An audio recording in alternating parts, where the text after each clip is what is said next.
Welcome to the Rimm-PODCAST, episode 43, and I'm your host, Iggy. And our special guest, very, very special guest coming from the District 7, running for the U.S. Congress. I saw him everywhere, like TV stations, Combat, Wyron, and he would best way introduce himself if he just say who he does. And first of all, thank you for the service. My pleasure. Thank you for fighting for our countries, keeping us safe, peaceful.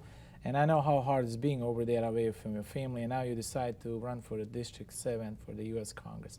Please tell us who you are, even though everybody know who you are, but tell us briefly who you are and why you even decide to run for the Congress.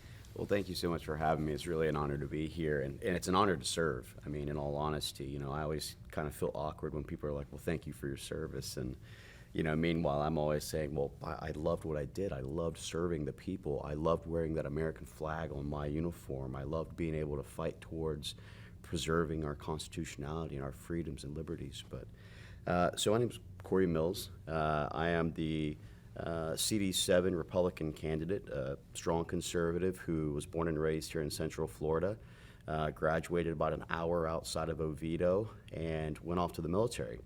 Served in the military for quite a few years, and then went on to do additional government service with other agencies and departments. And in total, ended up spending about 7 years in Iraq. I spent almost 3 years in Afghanistan. I was in Kosovo during that campaign as a K4 campaign member. Ended up going to Pakistan, went to Ukraine on multiple occasions, and even in 2015 when the Russians came across and annexed Crimea and took over Donetsk. So worked in a lot of these different areas, Somaliland and Pakistan, and you kind of name all the vacation spots, Was blown up twice in 2006 in Baghdad in Iraq. Was a Bronze Star recipient. And after that, I went on to create companies here in Florida that helped to continue service, but in a different way towards our military and our law enforcement. Our company actually supports over 193 law enforcement departments right now, SWATs and SRT, HRTs, Department of Corrections, FDLE, but as well as for our military, helping to do validation exercises, helping to do explosive breaching techniques, things like this. And it employs over 100 plus Floridians who are able to, in times like now, put food on the table, afford the Biden inflation, the gas hikes, and again, continue to serve. I tell my wife all the time, I said, I get it, I can't be on the battlefield anymore. But if I can even be on the sidelines and know that I'm still playing a part and contributing to the war fighters and to those who are keeping our nation free, then I feel like I still have my finger on the pulse. Okay. And so it's really about just continuation of service. We take an oath in uniform. And that oath doesn't expire just because we take our uniform off. Mm-hmm. And I see what's happening to the deterioration of our nation, this spin of societal degeneracy, if you will, and this America Last agenda. And I couldn't yell at the TV any longer and watch America fall away after all that's been fought for. And for that reason, I entered the race and decided to be a District 7 candidate. Okay, now, District 7, tell me about why should District 7 people vote for you over other candidates? Well, I'll tell you, we have a very unique background and experience. We say that life in general always prepares you for certain situations and certain circumstances. And I truly feel that this was God's calling to me. Okay. And when you look at the fact of what's happening with the Russian invasion in Ukraine, the fact that I was in Ukraine, I trained the 1st Volunteer Battalion out there, the NEPA battalions. Okay. When you look at the assassination and the targeting and the increase of vilification against our law enforcement, I'm a very big defend the blue, not defund the blue. And our company feeds to that. When you look at businesses who are suffering because of unconstitutional mandates that were locking down cities and forcing vaccinations and trying to mask our children, I'm a job creator, not a job seeker. Yep. I know what it's like to sign the front of the check, not the back of the check. Yep. So I understand that government is the reason for stifle and over-regulation of businesses. And the government doesn't create jobs. It's the private sector who creates jobs. I know that because I've been in this. When it comes to our military communities, I was a part of those communities. When it comes to understanding that we can't be interventionist in the world and we have to get back to an America First agenda, I fought those endless wars for a lot of my life. I'm a father of 2 boys, so I see the indoctrination of our children. And I'm a very big school choice guy where money should follow the children. We should eliminate and abolish these woke teachers unions who are trying to force gender fluidity, pansexuality, and all of these things that should only be taught by the parents. And so we're in this unique situation. You know, I was a geopolitical analyst for a long time, and I'm actually the only candidate in this race who was a Trump appointee. I actually was appointed by the president in his administration to be a Secretary of Defense advisor. Okay. And so I've published over 36 articles on geopolitical analysis and what's happening in the world, and I feel that I'm uniquely positioned in answering God's call. Okay, now, limited government and Second Amendment. I got to throw one next to each other because it's important. 100%. If there's no government, no amendment. There's no amendment, no government. Can you a little bit elaborate on both of them, how important for our country? Absolutely. Well, first off, our Second Amendment is probably one of the most important rights that we have.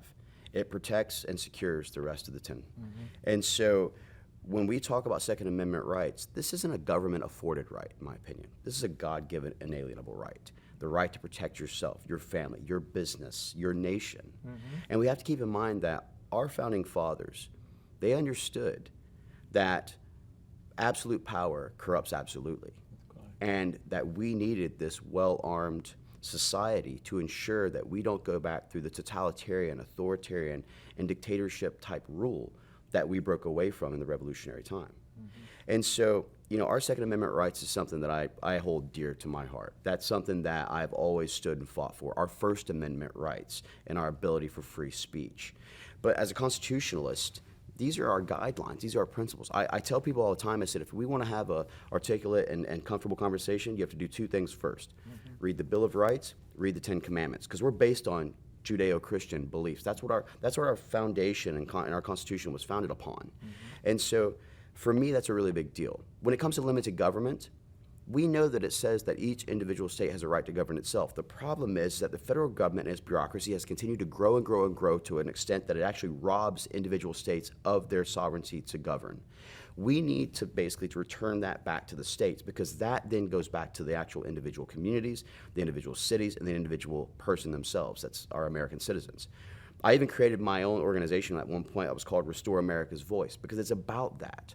You know, it's we the people, not we the government, when we read our Constitution. So it's very important with issues like Roe v. Wade, which people think the overturning of Roe v. Wade means that it abolishes abortion. That's not what it does. What it does is it turns the power back over from the federal government and the Supreme Court nominees who were nominated and confirmed by the Senate but not elected by the people. It returns those issues back to the individual states, where it empowers legislators to actually do what their community and their constituents want and what's best for them. So in redder states like Florida, which we're blessed to be in Florida, we got America's governor here, the best governor in America, we are able to basically put in things to protect the unborn, like the heartbeat bill, or understanding that life starts at the point of conception.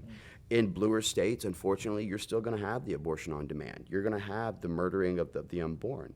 But we have to bear in mind that this is up to the legislators and the constituents and the voters, and that's what we want. We want to turn over all the overreach from federal government back to the individual states. Okay, now, other 2 things. Law enforcement, keep us peaceful here. Strong military, keep us aboard. 100%. Can you elaborate a little bit on that, what you're going to do for us when you get in Congress? Well, I'll tell you, the first thing that I look at is we have a massive amount of troops deployed around the world, and we're feeding a lot of foreign government economies. You look at Germany as a prime example, who didn't want to pay their 2% of GDP when it came to NATO. We have over 30,000 American troops in Germany. We have military bases that prop up the economy of a German city by $1.4 billion a year. We need to understand that we have to come back to an America First agenda where, first off, we secure our own borders. We fund and protect our CBP and ICE agents to allow them to do their jobs. We stop this radical vilification of our law enforcement officers, because I'll tell you something. Are there bad law enforcement officers out there? Sure there are. But they're few and far between. Let me tell you, no one hates a bad law enforcement officer more than the good law enforcement officers. We have to get back to understanding that these individuals are willing to sacrifice their lives to keep our communities safe. And every single day they put that uniform on is to protect people like you and me. And we have to respect that and protect that. So our military, our law enforcement, and our veterans who are being completely shunned away from, we have to do more as government officials to try and protect them. Okay, now medical choices. I know So you're all about that. I am all because about you medical are choice. fighting for us, and you going across the board, visited so many countries, so people here are peaceful. So medical choice in your proper way, how would you best address that? Well, I'll tell you, I am all for the rights of medical choice, just like school choice, and just Yes. like other choices that parents and Americans have. This idea that we have these unconstitutional mandates for vaccination, the idea that we're essentially purging our U.S. military from people who refuse to take an untested vaccination that we don't know what the long-term effects are. And look, I'll be the first to tell you, when I was in the military, do we get vaccinations? Absolutely we do. We stand in line in our skivvies and we get our shots and we go down a line. But these are things that's been in circulation for 40 and 50 years with tremendous amounts of long-term testing and very minimal overall side effects. Very different than the mandates that were put onto us with this COVID vaccination. The masking of our children. These are things that's just, you can't even fathom. It didn't keep us safer. We saw with CDC reports and corrupt organizations who are bought by the highest bidder, like China with the WHO. So I'm a big guy on medical choice because it's interesting. If you've got a relative or someone who has a medical issue and you call the doctors and you try and get information, they tell you no, it's protected by HIPAA. But meanwhile, when it came to the vaccinations, you had to show and prove to go into a restaurant in certain states. You had to show and prove to your employer that you had these types of things. I made the joke one time, I said, if we believe that mail-in voting is so safe, I'll tell you what, why don't you send me the vaccination and I'll just mail in that I actually, I'll send it back to you that I've actually gotten it. You should be able to trust that, right? So it's just as protected. It's the same. But no, the reality is that we as Americans need to protect our freedoms, our liberties, and our rights. And one of those rights is your right to either choose to vaccinate for your own protection or not. Okay. My last question, and then we'll have a free question for you. You look it up in camera and say anything you want to say, my man, to the District 7. Quality education. I believe in quality education more than anything else. Absolutely. Because I believe if we don't have a quality education, then we get demoralized. Once you demoralize in the nation, that's one of the, there's no other countries who help you once you get demoralized inner. So the quality education starts who you're going to be as a grown-up person. Are you going to end up being in a jail or not? Are you going to be a leader or not? Are you willing to serve community or not? Maybe even helping the community. First of all, helping your parents, helping your brothers and sisters, helping your neighbors. So how big you are on the quality of education? Well, as I said previously, I've got two young boys, and education's a very key thing to me. I feel that in today's society, you're watching where our education has been hijacked by the radical left, and that was from the Ivy Leagues to even our military academies at this stage, and certainly at the lower levels where we're actually putting things in place that should never be in the K through 3 or even the K through 12 range.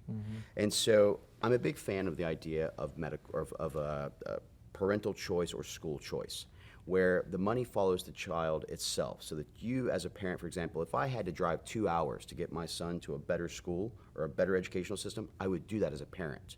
And this is something that parents understand.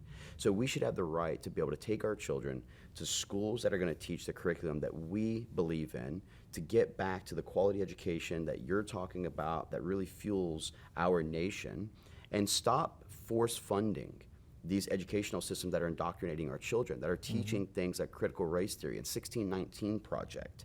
Stop looking at the idea that you can vilify individuals by race, and things like this. So I'm really big on the ideas of school choice. But I'll tell you, when it comes to school and education as a whole, I also want to do something further, which is to understand that skills, trades, vocational schools, certifications, these really are absolutely 100% on par with any of your 4-year educational universities. We have to stop looking down on the people who actually build America. We have to start understanding that our construction foremen, our welders, our farmers, all the people who help to make America run, their educational background and their certifications, these vocational technical schools, are such an important piece to America.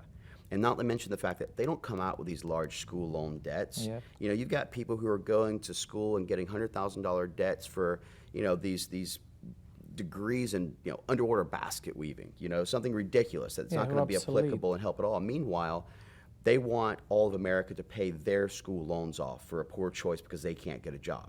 On the other hand, you've got a guy who went to a vocational school who learned how to be a MIG, TIG, or Heliarc welder, who's actually helping to build the trucks and the frames and the trailers that are actually shipping America's goods and putting foods on our table. And they come out with no school debt or school loans whatsoever, going right into a job immediately and contributing to society. So we have to stop and destigmatize the idea that vocational trade schools are any lesser of significance and importance than our universities are. And we have to get back to understanding that parents have the rights to choose the right school for their children to get the best education. But I'll tell you a step further that no one talks about. We talk about the indoctrination and the over-sexualization of our children in our schools. And Governor DeSantis did a great job with the parental rights bill. And that does cover us K through 3, which in my opinion doesn't go far enough. It should be K through 12. And it should really be all the way across the entire country. I mean, because you shouldn't be allowed to over-sexualize children. But the thing that's interesting is that we need to also hold the publishing houses accountable. The people who are actually printing and distributing this material, pornographic material, with the intent of it going to underage children. We need to hold them liable as well. If an individual who is just a sick individual who preys upon children has child pornography on their computers, the FBI and everyone else will come at them, and rightfully so. But yet we're allowing publishing houses to put it in cartoon form and put it onto the shelves in libraries where schools of educational kids that are at the levels of kindergarten, first grade, second grade, third grade, have access to this.